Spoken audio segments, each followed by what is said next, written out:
खुलुमबाय बड'लेण्ड बुब्लियाव आं बिमल गयारी बे समाव दंफैयो आङो धेमाजि जिल्लानि सिङाव थानाय बरद'लननि प्राइमारि बर' थुनलाइ आफादनि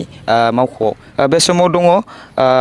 धेमाजि जिल्लानि गाहाय नेहाथारि सार बिथांनिफ्राय जों माखासे बाथ्राखौ मिथिना लागोन जे फैगौ 28 सेप्तेम्बर सानखालि मुंख्लं सान फालिनो बड'लेण्डनि प्राइमारि बर' थुनलाइ आफादा थांखि लादों बेयाव सारा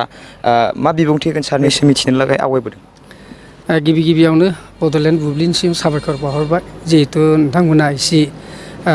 खस्थ' खालायनानै जोंनि बे बड'लेण्डनि गुदि बर' थुनलाइ आफादनि मावख'आव नुजाफैदों दा जिहेतु जोङो 28 सेप्तेम्बरखौ जों मुंख्लं सान हिसाबै बोसोरफ्रामबो फालिबोनाय जायो बे जाहैबाय दुलाराय जोंनि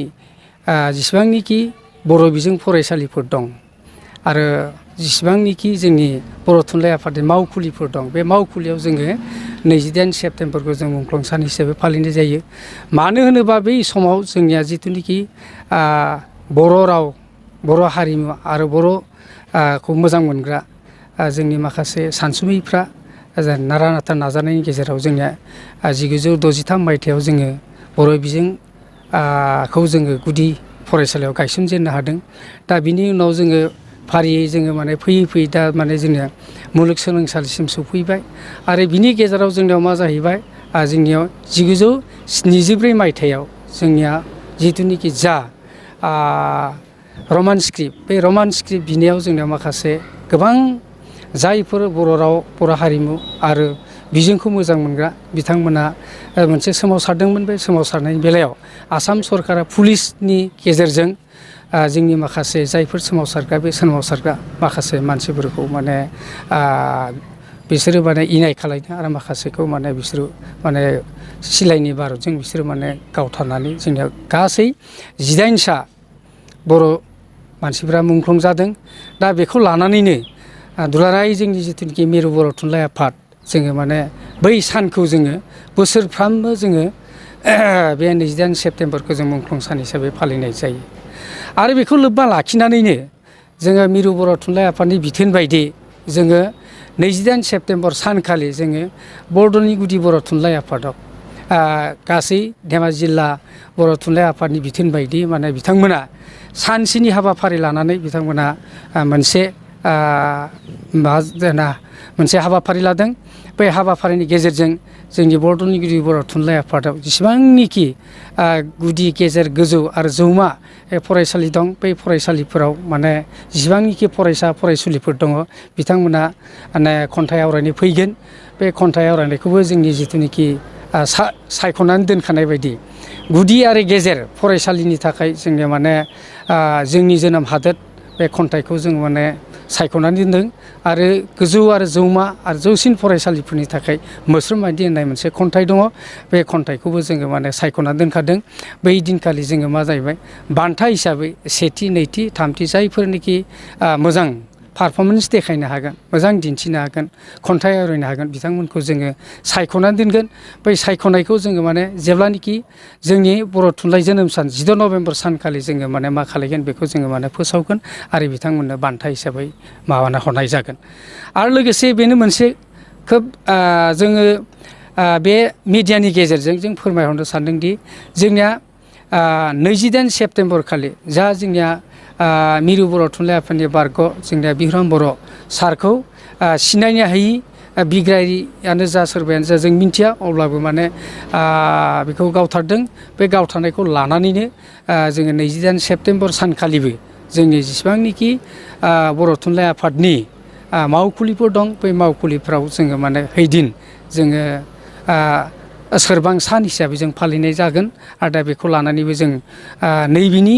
जा दिनैनिखि रादाब बे रादाबनि गेजेरजों जोङो माने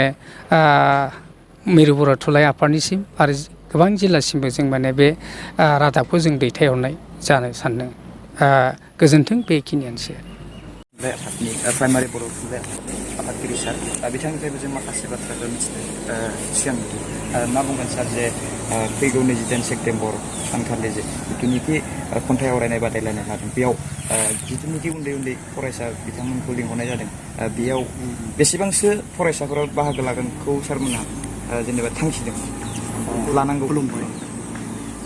बड'लेण्ड बुब्लिनिसिम लोगोसे जोंनि बरद'लन गुदि थुनलाइ आफादनि सिङाव थानाय बेनियाव थानाय गासै रायजो राजाफोर आरो बुद्धिजिबिफोर आरो बर' माहारियारि गौथुमसानि गोजोननाय बावबाय आरो खुलुमनाय जासिहरबाय। जोंथ' सानदों जुदि जोंनि सेन्ट्रेल गौथुमनि बिथोन बादियै लोगोसे जिल्ला आफादनि बिथोन बादियै जथायै धेमाजि जिल्ला बर' थुनलाइ आफाद लोगोसे जोंनि बरद'लन प्राइमारि गुदि आफाद बे जथायै जों खुंनो सानदों। 28 सेप्तेम्बरजों खोब गुबुन बोसोरनिख्रुइ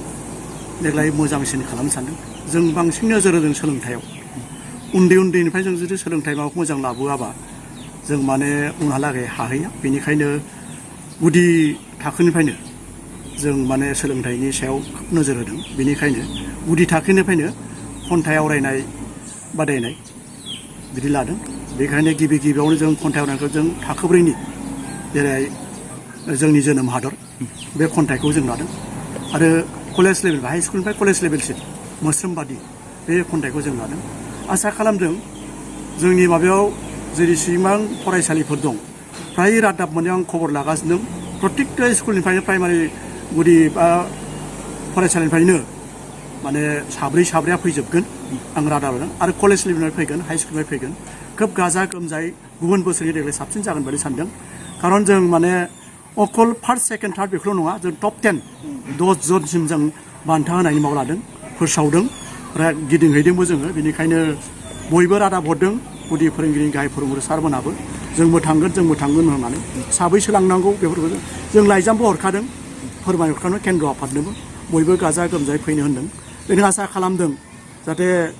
जाय बिथांमोना फोरोंगुरुफोर सारमोन दं गुदि फोरोंगिरिनि बयबो बिबान लालायनानै जाहाथे साब्रै जाहाथे गाव गावनि फरायसाफोरखौ लाबोगोन कम्पिटिसनाव फैगोन बेखौ आं आसा खालामदों। आरो हाइ स्कुल आरो गेजेर लेभेलनि बा हाइ स्कुलनि आरो कलेज लेभेलनि